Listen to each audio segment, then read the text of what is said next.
bienvenue à la capsule audio pour le laboratoire numéro 4. Dans le laboratoire numéro 4, nous allons refaire encore des groupages ABO. Vous allez pratiquer les contrôles de qualité sur vos réactifs.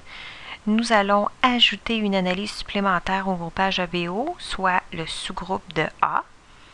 Et nous allons aussi observer des discordances ABO.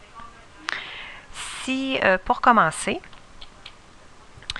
au niveau du laboratoire, au niveau des procédures, vous allez encore faire une suspension globulaire avec une concentration finale de 3 à 5 % avec le lave-cellule automatisé, comme vous avez fait dans la semaine du laboratoire numéro 3. Donc, vous allez encore laver vos cellules dans le lave-globule et après ça, obtenir votre dilution pour, à la fin, obtenir une dilution 3 à 5 % pour vos tests globulaires. Dans les procédures que vous avez à faire pour le labo numéro 4, vous allez encore effectuer le test globulaire ou l'épreuve Bett-Vincent, où lorsqu'il y a agglutination, ça consiste à mettre en évidence les antigènes sur les globules rouges du patient, et ce, à l'aide d'antisérums anti-A, anti-B et anti-A1. Par la suite, on va introduire le réactif A1 à travers les autres antisérums. Donc, on va travailler avec un antisérum anti-A1 qu'on va ajouter dans les tests globulaires. Donc, dans un antisérum anti-A1, on retrouve de la lectine anti-A1 extraite des graines de Dolichos biflorus. Donc, ce sont des anticorps anti-A1. Ou on pourrait obtenir un antisérum anti-A1 par adsorption d'un sérum de groupe B par des hématies A2. Donc, ce qu'on ferait, on prendrait du sérum de groupe B. On sait que dans un sérum de groupe B, il y a de l'anti-A. Et on sait que de l'anti-A, il y a deux parties. Il y a de l'anti-A1 et il y a de l'anti-A. Et par la suite, dans ce sérum-là, on mettrait des globules rouges qui sont A2, donc qui sont seulement A. Donc, ces hématies-là qui ont les antigènes A vont venir, ce qu'on dit, adsorber dans le plasma les anti-A. Et ce qui va rester, c'est seulement les anti-A1. Donc, on peut préparer aussi un réactif comme ça si on est mal pris. Donc, on va ajouter ce réactif-là pour savoir si notre patient est A1 ou A2 dans les tests globulaires. Par la suite, vous allez faire votre test sérique ou l'épreuve de Simonin de la même façon que les laboratoires précédents. Et lorsqu'il y a agglutination, c'est pour mettre en évidence les anticorps présents dans le plasma ou le sérum du patient avec des cellules commerciales, des globules rouges 3 à 5 % et le plasma du patient. L'autre partie du laboratoire, c'est de faire des contrôles de qualité. Vous travaillez avec des réactifs, mais il faut s'assurer que ces réactifs sont bons, sont adéquats et qu'ils sont capables de faire, dans le fond, l'analyse adéquatement. Donc, les contrôles de qualité, c'est essentiel de les valider. Et en immunohématologie, on dit qu'un contrôle de qualité doit être effectué à chaque jour pour toutes les cellules tests et tous les antisérums. Et je vous dirais plus que ça, plus que chaque jour, je vous dirais à chaque quart de travail dans les centres hospitaliers. Donc, le matin à 8 h, à 16 h et à minuit, il faut vraiment valider les contrôles de qualité. Les réactifs. Donc, ce qu'on fait, c'est pas sorcier, c'est que le contrôle de qualité d'un antisérum se fait à l'aide de cellules test. Donc, vous avez vos deux rangées sur votre trottoir, vous avez vos antisérums et vous avez vos cellules test. Bien, on va les mélanger ensemble pour vraiment contrôler un et l'autre. Donc, c'est un élément, comme je vous disais, essentiel pour la validation des résultats. C'est fait à chaque jour, même à chaque quart de travail. Et c'est pour contrôler 3 choses, la spécificité, la sensibilité et l'avidité. Donc, dans les prochaines diapositives, je vous explique ces 3 termes suivants. Qu'est-ce que c'est la spécificité des anticorps? Donc, on dit qu'un réactif spécifique devrait réagir avec les globules rouges qui possèdent l'antigène correspondant, mais ne devrait pas réagir avec ceux qui ne le possèdent pas. Je vous donne un exemple. C'est avec un système que vous ne connaissez pas encore, c'est le système KID. Donc, on peut avoir sur nos globules rouges des JKA qu'on appelle, c'est le système KID, les antigènes, mais on peut aussi fabriquer des anticorps qu'on appelle anti-JKA. Donc, l'anticorps, dans une bouteille de réactif, va réagir avec des globules rouges. Et sur les globules rouges, il va avoir l'antigène JKA et JKB. Même si le B est présent, l'anti-JKA va réagir avec le JKA qui est présent ici. Va réagir aussi avec les JKA A plus B-. Donc, vous voyez qu'ici, mon patient a seulement sur ses globules rouges le JKA, donc va réagir avec l'anticorps. Mais il ne réagira pas avec les cellules JKA A-B+. Vous voyez que mon patient ici a l'antigène JKB+, mais il n'a pas l'antigène JKA. Donc, s'il n'y a pas l'antigène JKA sur ces globules rouges, il ne peut réagir avec l'anticorps. Donc, c'est ce qu'on appelle la spécificité. L'anticorps doit réagir seulement avec son antigène correspondant. Le prochain terme, c'est l'avidité des anticorps. C'est, dans le fond, la vitesse de réaction. On s'attend qu'une réaction se fasse dans un certain temps. Donc, on dit qu'un réactif devrait réagir en un temps limité dans les conditions précisées, résultante de l'affinité entre les paratopes et les épitopes de l'anticorps et de l'antigène. Et je vous donne un exemple. On s'attend à ce que, quand on fait le groupage ABO, l'anti-A et l'anti-B, les antisérums, devraient réagir en moyenne en 30 secondes à la température pièce. Donc, si on n'a pas un résultat à l'intérieur de 30 secondes, l'avidité est moindre. Okay, c'est ce qu'on appelle avidité. Contrôle de sensibilité maintenant des anticorps. Les anticorps doivent être très sensibles. Il faut, dans le fond, que mes anticorps réagissent avec des hématies hétérozygotes. Qu'est-ce que je veux dire par là? Je vous donne un exemple avec un autre système, c'est le système Duffy. Vous avez une bouteille qui a des anticorps à l'intérieur et c'est des anti-FYA. Et ces anti-FYA-là devraient réagir avec des cellules qu'on dit FYA plus B+. Donc, même si le patient a sur ses cellules 2 antigènes FY, du A et du B, le FYA, même s'il n'y en a pas beaucoup, c'est comme 50-50 sur les globules rouges, il devrait réagir avec le A. Okay? Parce que ce serait trop facile d'utiliser des globules rouges qui seraient seulement FYA plus B-. Donc, on sait seulement qu'il y a beaucoup d'A+, fait que c'est sûr que l'anti-FYA va réagir facilement. Mais là, dans le fond, on lui fait un chemin un petit peu plus difficile, on met du B en présence et il faut quand même qu'il réagisse avec le A.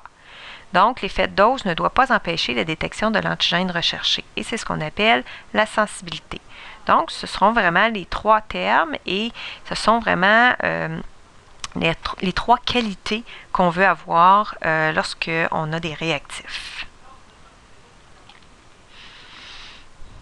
Le contrôle des hémesthèses, c'est assez simple, comme je vous dis, c'est que les hémesthèses, les A1 et B, sont des hémesties de phénotype connu. Donc, on sait ce qu'il y a sur les globules rouges, qui permettent de démontrer la présence d'anticorps dans un plasma sérum. Donc, si on sait qu'est-ce qu'il y a sur les globules rouges, on va aller chercher les anticorps correspondants. Donc, on dit que le contrôle des hémesthèses est effectué à l'aide d'antisérums commerciaux connus et vice-versa. Donc, on va tester un et l'autre. Il est important aussi au niveau des réactifs de toujours respecter la date de péremption et la température de conservation des réactifs. Mais vous savez que ici, au laboratoire au Cégep, on travaille quelquefois avec des réactifs que la date de péremption est échue. Mais en laboratoire, au centre hospitalier, il faut toujours vérifier ça. Ne jamais utiliser des réactifs présentant des signes d'altération, de turbidité ou d'une hémolyse.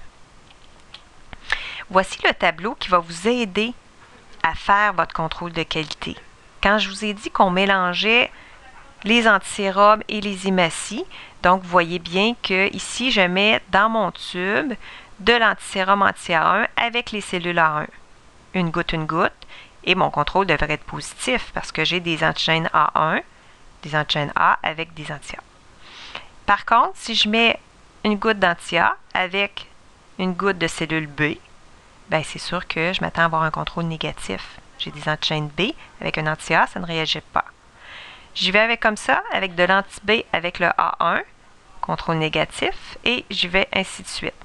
En dernier, j'utilise le contrôle anti-AB, mais j'utilise des cellules O que Julie va préparer, la technicienne, et mon anti-AB avec mes cellules O va être un contrôle négatif parce que sur les cellules O, je n'ai pas d'antigène A ni d'antigène B. Donc, dans votre protocole, vous avez aussi la façon comment identifier vos tubes à la page 2 de votre protocole et vous avez ce tableau-là aussi à la page 2 de votre protocole. Pour ce qui est des discordances ABO maintenant, pour les discordances ABO, si vous voyez que ça ne fonctionne pas entre votre test globulaire et votre test sérique, vos tests ne se concordent pas, il faut, dans le fond, dans un premier temps, et je l'ai déjà mentionné dans une autre présentation, il faut, dans le fond, vérifier l'identification de vos échantillons, refaire la suspension globulaire, refaire l'épreuve globulaire et sérique, et, s'il y a lieu, obtenir certaines informations sur le patient, comme l'âge, le diagnostic, les médicaments, qui pourraient avoir affecté au niveau du groupage ABO. On pourrait aussi avoir une erreur technique, une erreur de lecture ou une erreur de notation peut s'être produite, donc de transcription. Ça peut arriver dans ces cas-là au niveau de la discordance ABO. Il faut se poser comme question, y a-t-il eu erreur au moment du prélèvement? On a-tu prélevé le mauvais patient? Ou lorsque le sérum plasma et les globules rouges ont été séparés? Est-ce que vous avez mélangé des patients, le globule rouge d'un avec plasma de l'autre?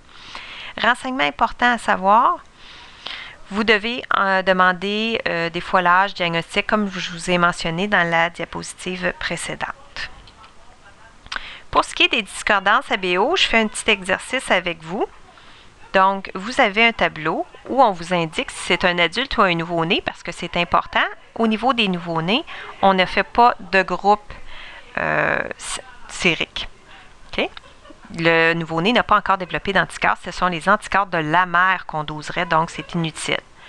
Vous voyez qu'il y a plusieurs ici. Antisérum A, on a rajouté notre antisérum A1, le B et le AB. Et de l'autre côté, on s'est rajouté aussi des cellules. Vous avez vos cellules commerciales A1. On a rajouté la A2, la B, comme vous êtes habitué, et on a rajouté les cellules O. Et on vous donne les résultats que ça donne. Donc, dans un premier temps, ici, ce qu'il faut regarder, j'ai un 2+ dans l'anti-A, j'ai un 2+ dans l'anti-AB, ici, neg. Donc, ici, ça m'indique que je m'en vais vers un groupe A, mais en plus, si ça ne réagit pas avec les cellules A1 ici, c'est qu'il n'a pas les antigènes A1, donc il est sûrement A2, mon patient. Je m'en vais de l'autre côté, et vu qu'il est du groupe A, je m'attends à avoir un anti-B. Mais par contre, vous voyez que ça réagit avec les globules rouges A1. Donc, mon patient est probablement A2 et a développé un anti-A1. Donc, mon patient, il a une discordance, il est A2 avec un anti-A1 dans son sérum. Deuxième, négatif. Quand mon anti-A1 est négatif, je n'ai pas besoin de faire mon anti-A1 parce que je suis sûre que ce n'est pas dans un groupe A, donc ce n'est pas un sous-groupe. Il est réagi en B avec l'anti-B, donc il s'en va vers un groupe B et réagit anti-AB. Jusque-là, tout va bien, mais ça devrait réagir avec l'anti-A. Et ce n'est pas le cas. Vous voyez, dans les deux cas, ça devrait être positif, ici négatif. Donc, mon patient est sûrement B, mais avec un hypogamma-globulinémie, donc il n'y a pas assez d'anticorps dans son sérum, ou il est âgé, parce qu'on sait que plus on vieillit, moins qu'on a d'anticorps.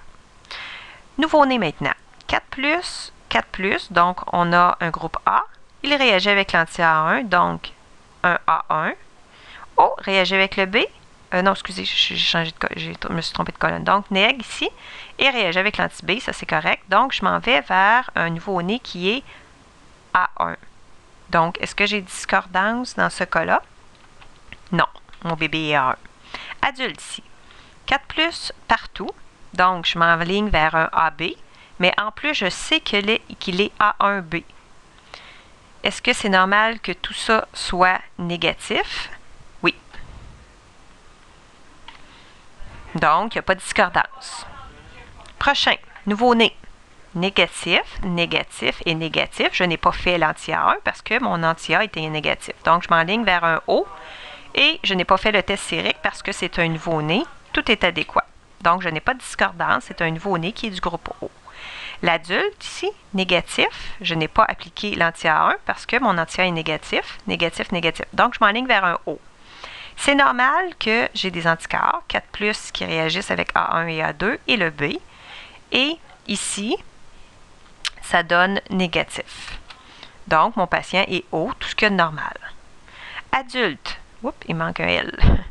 Ici, négatif, non applicable parce que ça, c'est négatif, négatif, négatif. Donc, j'ai un O. Mais regardez par la différence avec celui d'en haut, 4+ partout, même avec la cellule O.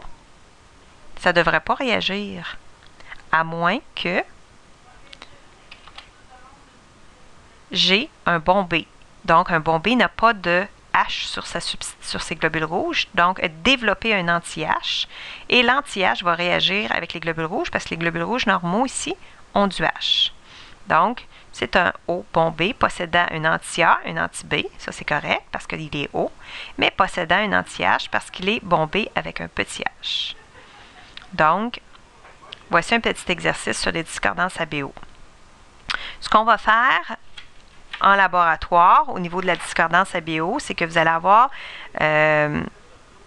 des analyses qui ont été déjà effectuées. On va vous mettre un paquet de tubes sur un portoir et vous allez devoir les noter dans un tableau. Okay? Et vous allez devoir interpréter, comme je viens de faire avec vous, le tableau, s'il y a discordance ou pas. Pour ce qui est du sous-groupe A, on l'a vu en théorie ensemble, donc on va travailler le A1 et le A2, donc je n'irai pas en détail pour la théorie, pour l'explication des sous-groupes, mais quand même j'ai dit le principal en disant le réactif qu'on utilise. Et sur le portoir, vous allez l'indiquer comme ça, donc vous allez mettre anti-A, anti-B, anti-AB, et à côté vous allez mettre votre anti-A1, un trait avec A1 avec votre numéro de patient avant. Et vous allez l'utiliser seulement au besoin. Comme je vous ai dit, si votre anti-A est positif, il faut faire l'anti-A1. Mais si l'anti-A est négatif, pas besoin de faire l'anti-A1. Donc, on y va comme ça. Et quand vous allez interpréter, là, vous allez pouvoir me dire s'il est A1 ou A2. Merci beaucoup.